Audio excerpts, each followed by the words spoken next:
Today is day 9 out of 365 of attempting to get my family of 4 on a single income out of $210,000 worth of debt. I'm gonna do this without crying. I'm 35 years old and in $169,292.74 of debt, and I still live at home with my parents. Let this be a warning, a learning moment for everybody who is using debt and not paying it off quick enough. If you believe someone can benefit from hearing these debt stories before they get into more debt, like, share this video. And I wasn't gonna share this, but so many folks are struggling right now, and I think it's just important that I be transparent. And so let me tell you all what happened. I had $138,526.12 worth of debt. Take away the student loans, I had $93,014.14. If we break that into credit cards and personal loans, $41,789 in credit cards, $29,606 in personal loans, for a grand total of $71,395. The rest of that, I know there's like a $22,000 gap there.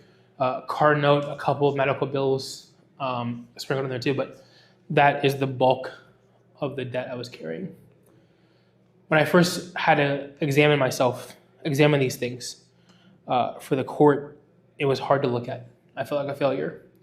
And to be honest, I did fail, right? At 24, I was making a lot of money, but I was spending it just as fast. I was trying to live the fast life. I was trying to be impressive with money, because I was overcompensating for being enough. I didn't feel like I was enough as a person. And so I figured, if I have money, whatever. Money is not my strong suit. So I'm going to learn with you all publicly, put parameters in place to not ever have this happen again. I have a team helping me as well. And so I'll be sharing more about that in the future. I'm probably going to go into more detail, if you want to hear it, about how I got to this place. But I just thought maybe someone else is going through something similar, has been through something similar. And so Yeah, let us know in the comment section. Do you know someone who's been through something similar? I mean, filing bankruptcy isn't sexy. It can be beneficial at times, but sheesh.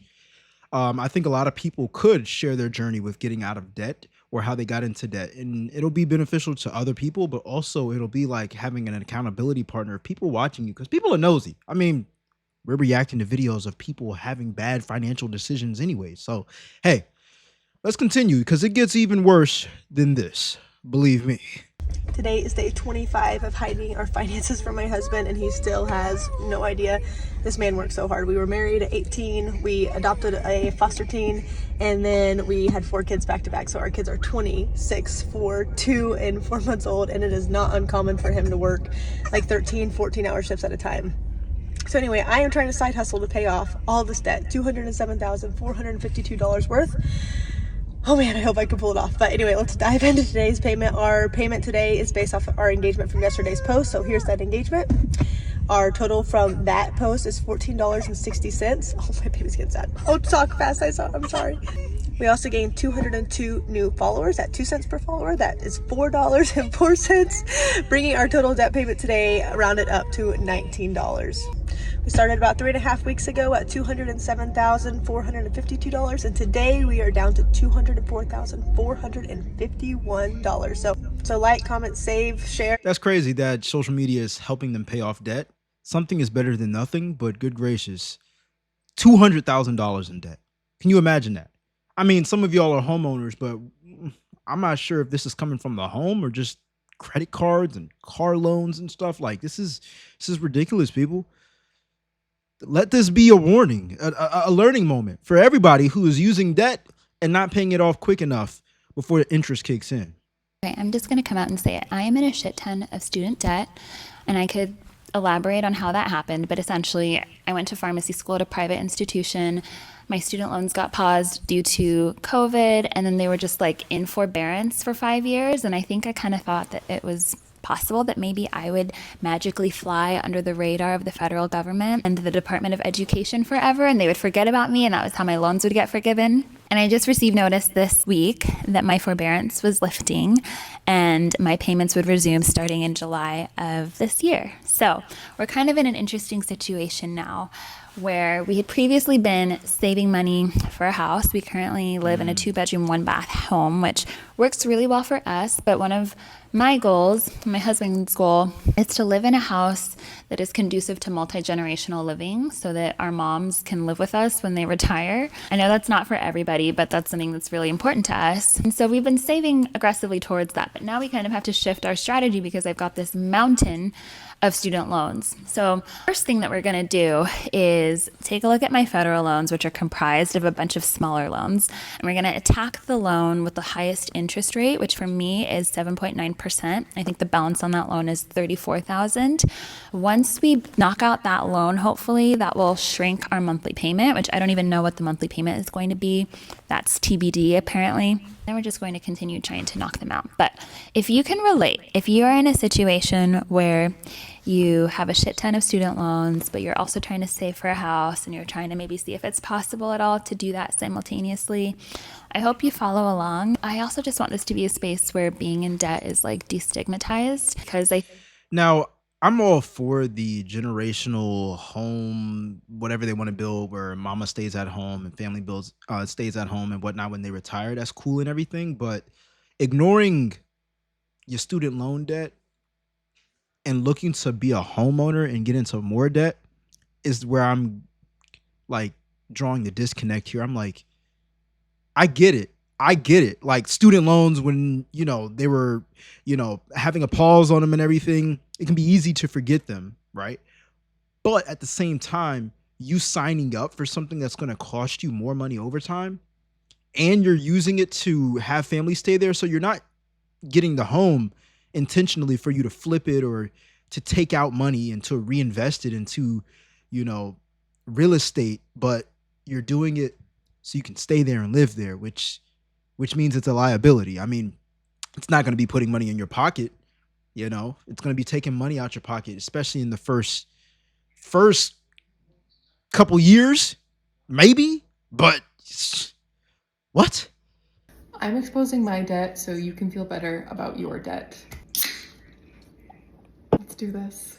My husband and I are in a lot of debt, and we're finally in a season where we can start to pay that debt off a little more aggressively than just making the minimum monthly payments. And I decided to document our journey to being debt-free. The debt that I'm going to start out with is a debt that I don't have the exact specific numbers for just yet, just because we're working on refinancing a couple of things and that's going to take some time. That being said, I can estimate that we have over $100,000 worth of student loans and personal loans. And I can get into more of the why behind the personal loans, but maybe I'll save that for another video. Before you watch the rest of this video, if you think you have more debt than me, hit the like button. Let's move on to our credit card debt, which is really our priority right now. Gotta take a sip before this.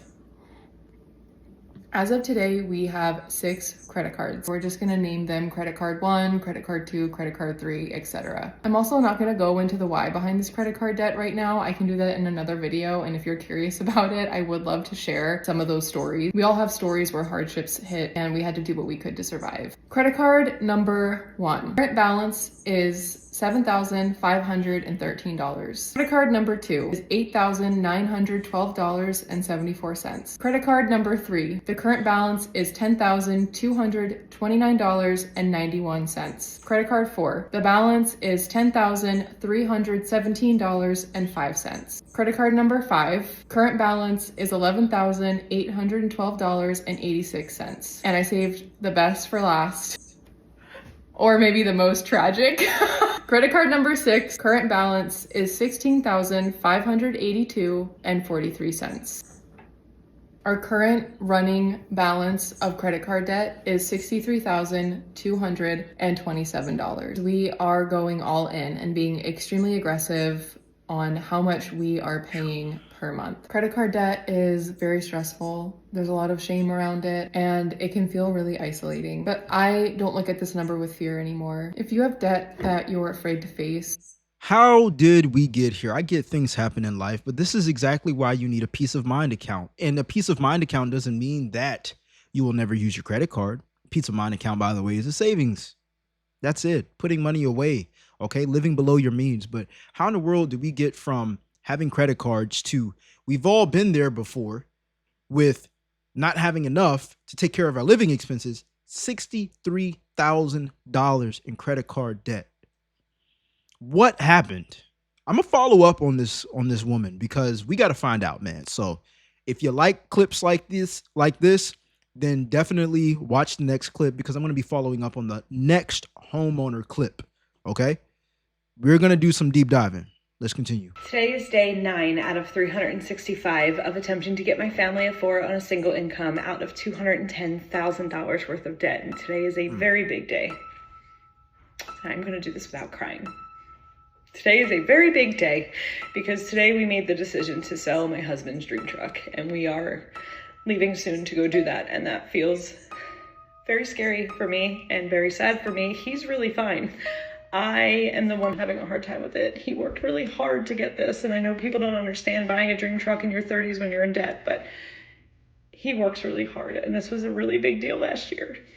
And reliving those memories of how special and important it was for him to get his dream truck after years of sacrifice and struggle. Okay, so I'm gonna go ahead and pause right here so we don't get no copyright because she playing Kanye in the back. Shout out to Kanye. But anyways, like selling the truck, bro, like I feel as though like her man isn't showing that he's sad about it and emotionally tore up about it because a man is used to sacrificing, bro.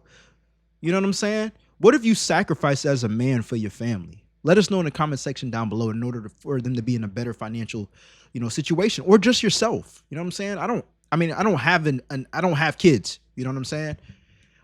But I have sacrificed things for financial gain, and it just comes with being a man. You know what I'm saying? Putting things aside that you want in order to take care of someone else or yourself as well. But then another thing is like having your dream truck and everything, bro. Like, this is why you don't want to get too far ahead of yourself, man. We react to car loan debt. We react to people getting their car repoed.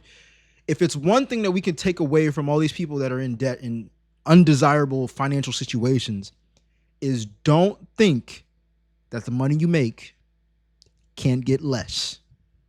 You need to have multiple streams of income, man. And one of the things that I've been working on outside of my 9-to-5 is obviously this YouTube channel, which is monetized. I have a Facebook page that's now monetized. I have a community that's monetized. Like, because I mentor people with creating content. So we need to, and stocks, reading charts, investing into options. Like you can't never have too many streams of income. You can only have not enough. Let me know your thoughts on this in the comment section. My parents billed me $300,000 on my 18th birthday for raising me, and now I have to declare bankruptcy. Apparently, there's a law from the 1800s in my state where parents can charge their kids every expense incurred before they become adults. And even though no one's done this for 100 years, it's still on the books. My parents are local historians, so they knew to keep every receipt for groceries and daycare and add it all up every year, and then they sent me a bill for around $300,000 on my 18th birthday. It's set up like a loan with interest, so I have to pay every month, but now I can't afford it at all. I contacted a bankruptcy attorney and I'm going to file and see if I can get this discharged, but I'll probably have to sell my house and my credit score is going to be wrecked. I also contacted my state senator and I'm going to see if I can get this law banned. I think it's ridiculous that a law dating back to ancient Roman tradition is still on the books in 2026. Hopefully this new bill will pass before I have to declare bankruptcy, and I'm already working with an organization to reform the laws of the 18 other states. Have y'all ever heard of this law? Like, that's insane. You know what I'm saying? He didn't ask to be born. I don't think he's in the wrong in this scenario. Do you? That's unfortunate, bro. I ain't got no solution, bro. Like, yeah, he's doing the right thing. Work on getting this thing canceled, because imagine you growing up, your parents taking care of you, being responsible, but then forking over everything that they've paid for you to be under them, and then you're responsible for it. I don't see why this would even exist. I just don't. I recently posted about the fact I'm 26 years old and I'm in $95,487.73 worth of debt, and I want to talk about it. Okay. Up until 24 hours ago, I did not know that was actually the total of all of my debt, credit cards, and student loans. That number also does not include my auto loan, and if we are adding in my auto loan, the total number is $110,938.83. Since totaling up all of my debt, I don't think I've actually gotten one good breath of oxygen in the last 24 hours. I feel like there is an elephant sitting on my chest, and I don't think I can sit still because all I keep repeating is $95,487.73. All of this debt was racked up through decisions I made between the ages of 18 and 26. My first associate's degree I got from a community college and I didn't have to pay for it because of the Pell Grant, but I decided to go to a university and got my bachelor's degree, which is where I really started to rack up the debt. Then in the last 2 years, I decided to finish a nursing degree at a community college in the last 2 years, but that's where I started to rack up even more debt. What really sucks is realizing that the majority of these student loans is not from tuition. It's actually from living expenses and living way above my means. My debt comprises of 2 credit cards, 5 federal student loans, and 5 private Sallie Mae loans. I can handle the federal student loans, but when I tell you Sallie Mae is bending me over and not in a way I like, it's actually insane. Sallie Mae is genuinely evil and they prey on young students. And the reason why they take advantage of young students is because they know if you're reaching out to a private loan like that, you genuinely need it. Out of the 5 Sallie Mae loans I have, one of the interest rates that is the highest is 16.28%. The lowest interest rate I have with Sallie Mae is 9.88%. Now, my federal student loans are between 4 and 6%, which I think is manageable. Although I had parents who would tell me what I should or shouldn't do, I never had anybody really sit me down and fully teach me financial literacy. I never had anybody sit me down and really explain to me the scope of what I was doing and what it would look like in the future when I had to pay for it. In the moment, all of the student loans just felt like fake money because they just kept coming and I just kept spending. I don't regret any of the experiences I've had between the ages of 18 and 26 or any of the things that I've done, but I do wish that I managed my finances way better than this. If I snowball all of my loans at the current rates that they are without consolidating them, I can pay all of this off by 2032. It's really sad because I'm excited about starting my first nursing job next month, but at the same time, I know that all of the money I'm making is going to debt.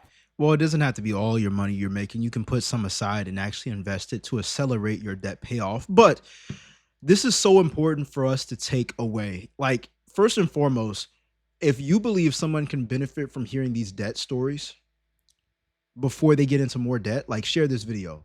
Because this is one of the reasons why I like to react to videos like this, because it keeps me sane with like not borrowing money as much as possible unless I'm leveraging it and I can pay it off before the interest kicks in. Because I got student loans too. All right.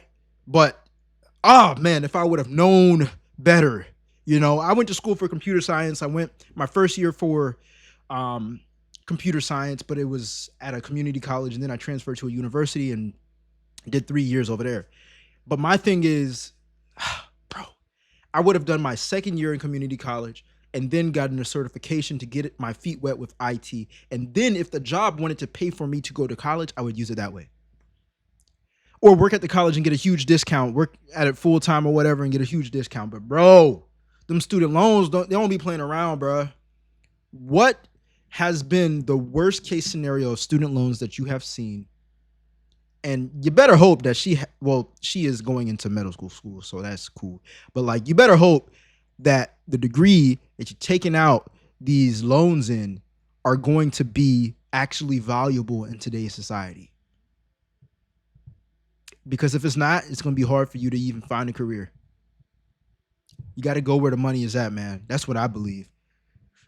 Let me know your thoughts on this in the comment section down below. I'm 35 years old and in $169,292.74 of debt, and I still live at home with my parents. And you might as well bump that up to $266,722.97 in debt if you add in how much I will pay in interest. I started aggressively looking at my debt in January and truly didn't know the full financial picture until I got it all down on paper. That's include 2 private student loans, 10 federal student loans, 1 auto loan, 1 private loan, and 13 credit cards. I've already taken some drastic measures to reduce spending and start side hustling. I started posting my debt payoff journey here on TikTok in hopes of growing and getting into the creator fund. So if you made it this far, thanks so much for watching and following. I'm selling my debt tracking template. I'm door dashing, donating plasma, selling items around the house, and doing TikTok shop to try and make a dent. I made some really good progress so far thanks to an annual bonus I got from my 9-to-5 job, but I've got a long way to go. I've been able to negotiate most of my interest rates on my credit cards down with the help of a debt management plan, but the interest on my student loans is wild. My 2 private student loans have interest rates of 12.75% and 8.9%, while my federal loans range from 5.8 to 6.6%. The private student loans are from my undergraduate degree, which I earned over 15 years ago. I would probably puke if I knew how much I had already paid. And to this day, I think about all the frivolous things I bought and did when I was in my teens and 20s with this money, and wow, if I would have known I would be paying for tank tops and fun nights out at bars 1,000 times over the next 15 years, I might have made some different choices. Even though I've already paid off about $31,000 of debt so far this year, I'm still not looking at being debt-free until 2040. I honestly cannot imagine another 15 years of paying on this debt, especially with so many other life milestones I want to achieve, like buying a house and having kids. I also just got engaged, and it truly makes me sick thinking about how I am bringing more than $150,000 of debt into our marriage starting out. This is not a video to complain by any means, because these were my own choices and I'm working to pay back what I owe, but I hope sharing this can resonate with others. And if you Oh yeah, it definitely does help. I mean, $260,000 in debt is crazy. And this is a clear sign like, hey, when we have money coming in, man, we need to put aside things so we can get out of debt, because the trick to all of this is they own your money before you even earn it. And so whatever you earn, they're going to take. And if you don't pay them, that's even a worst case scenario, because they're going to take it before you even get to touch it. But on the positive side of this, I would focus on one thing. She's doing a lot, selling stuff, doing DoorDash, doing the content thing, trying to get in the TikTok monetization program, selling her plasma. You know what I'm saying? I respect that. I can't do nothing but respect that, because that's initiative. But one thing for me, I know focusing on one thing and mastering it can pay a lot more once you actually get good at it and fluent at it.